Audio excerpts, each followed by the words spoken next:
Hello Jino, എന്താണ് interview? എന്താകാനാ, പതിവ് പോലെ തന്നെ. പോട്ടടാ, സാരമില്ല. നീ ഇപ്പൊ എവിടെയാ? ഞാൻ ഇടപ്പള്ളി ബസ് സ്റ്റോപ്പിലുണ്ട്. നീ ഒരു കാര്യം ചെയ്യും, മറൈൻ ഡ്രൈവിലേക്ക് പോയി, ഞാൻ അവിടെ വെയിറ്റ് ചെയ്യും. ഓക്കടാ, അവിടെ കാണാം. ചേട്ടൻ ഇവിടെയുള്ള ആളാണോ? എന്താ കാര്യം?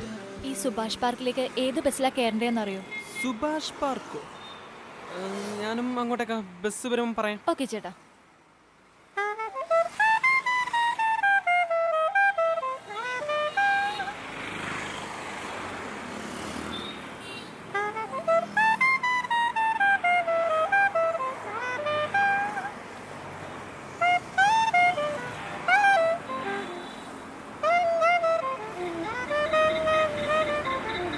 നമുക്ക് ഉള്ള ബസ് വരുന്നുണ്ട്.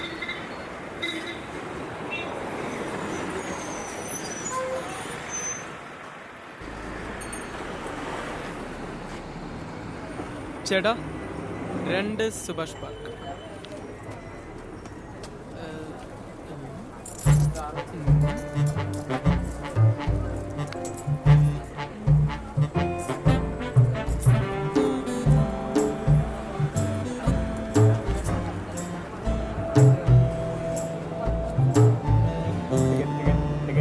ഇവിടെ ഇരുന്നോളൂ.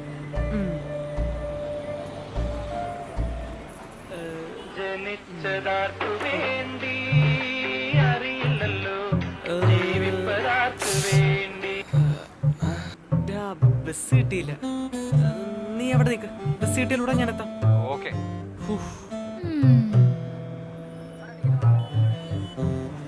ഫ്രണ്ടാ അല്ലേ? അതെ, എങ്ങനെ മനസ്സിലായി? കള്ളം പറയണ കേട്ടപ്പോ മനസ്സിലായി.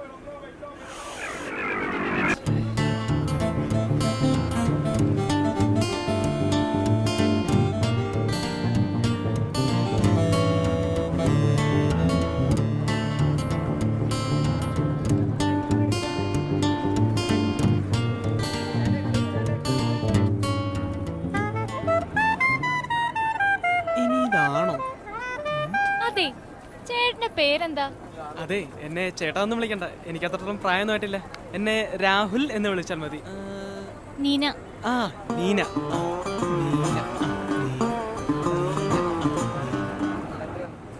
അതെ, രാഹുലിനോട് ആര് വന്നു വഴിവെച്ചാലും ഇതേപോലെ കൂടെ പോകും.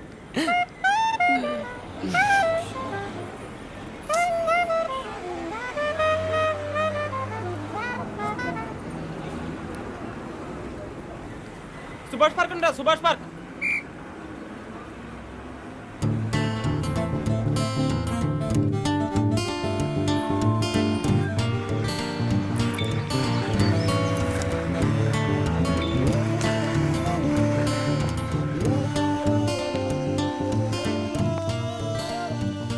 ഇവിടുന്ന് കുറച്ചുകൂടെ നടക്കാനുണ്ട് സുഭാഷ് പാർക്ക്. ഓക്കെ, ഞാൻ പോയിക്കോളാം. എന്തായാലും ഇവിടം വരെ വന്നല്ലേ, ഞാനിവിടെ വരാം. ചേട്ടന് സോറി, രാഹുലിന് അതൊരു ബുദ്ധിമുട്ടാവും. ഹേയ്, എനിക്കെന്ത് ബുദ്ധിമുട്ട്?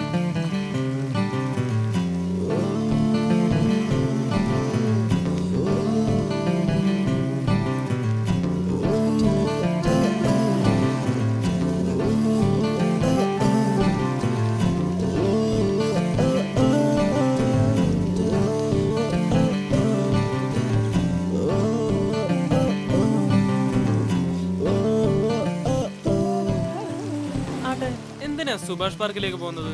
അവിടെ എത്തിയിട്ട് പറയാം.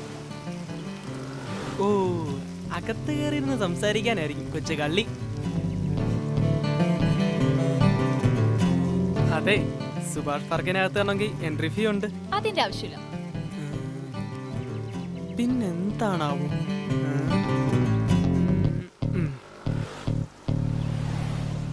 എൻട്രി ഫീ ഒക്കെ ഇവൻ എടുത്തിട്ടുണ്ട്. तेरे मेरे सपने अब एक रंग है वो जहां भी ले രാഹുൽ ചേട്ടാ, എല്ലാത്തിനും താങ്ക്സ്. ഓ ശരി. രാഹുൽ ചേട്ടാ, ഒന്ന് നിന്നേ. എന്താ? തിരിച്ചു പോവാൻ വണ്ടിക്കൂലിയൊക്കെ ഉണ്ടോ? എന്നാലും ഇത് വെച്ചു. അല്ലേ?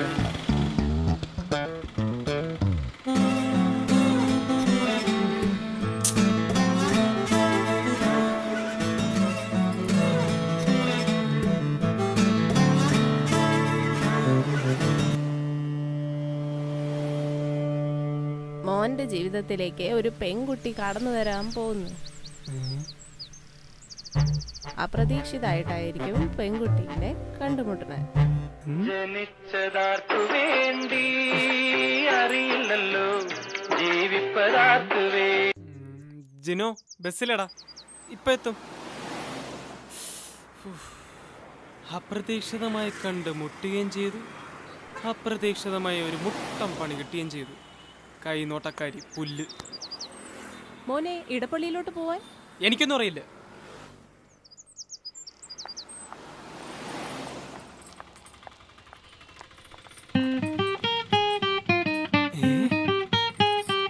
ആന്റി ഇടപ്പള്ളിയല്ലേ, ഞാനും അങ്ങോട്ട് കാണേ. മറൈൻ ഡ്രൈവിൽ നിൽക്കുന്ന ഫ്രണ്ടിന്റെ ഗതി എന്താണാവോ? എന്തായാലും രാഹുൽ അവന്റെ യാത്ര തുടരുന്നു.